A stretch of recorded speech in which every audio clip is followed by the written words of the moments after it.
ఆదాయ పన్ను శాఖ విధించిన 1.50 కోట్ల జరిమానాను సవాల్ చేస్తూ తమిళ నటుడు టీవీకే అధినేత విజయ్ దాఖలు చేసిన పిటిషన్ను మద్రాస్ హైకోర్టు తోసిపుచ్చింది. 2015-16 ఆర్థిక సంవత్సరానికి సంబంధించి విజయ్ తన ఆదాయంలో 15 కోట్లను వెల్లడించలేదని ఐటీ శాఖ గుర్తించింది.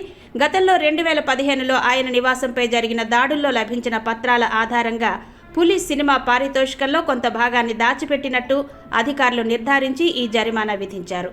కోర్టులో విజయ్ తరపు న్యాయవాది వాదిస్తూ జరిమానా ఉత్తర్వులు జారీ చేయడంలో 3 ఏళ్ల జాప్యం జరిగిందని, చట్ట ప్రకారం ఆ గడువు ముగిసిందని పేర్కొన్నారు. అయితే ఐటీ శాఖ తరపు న్యాయవాది ఈ వాదనను తోసిపుచ్చుతూ చట్ట ప్రకారమే జరిమానా విధించారని స్పష్టం చేశారు. ఇరుపక్షాల వాదనలు విన్న జస్టిస్ సెంథిల్ కుమార్ రామ్మూర్తి ఐటీ శాఖ ఉత్తర్వుల్లో ఎలాంటి పొరపాటు లేదని అభిప్రాయపడుతూ విజయ్ పిటిషన్ను కొట్టివేశారు. హైకోర్టులో చుక్కెదురైనప్పటికీ ఈ ఉత్తర్వులను ఆదాయ పన్ను అపిలెంట్ ట్రిబ్యునల్కు సవాల్ చేసేందుకు న్యాయమూర్తి విజయ్కు అనుమతినిచ్చారు.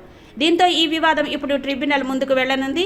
ప్రస్తుతం విజయ్ రాజకీయాల్లో బిజీగా ఉండడం, మరోవైపు ఆయన నటించిన జననాయగన్ సినిమా సెన్సార్ పరంగానూ ఇబ్బందులు ఎదుర్కొంటున్న తరుణంలో ఈ తీర్పు రావడం గమనార్హం.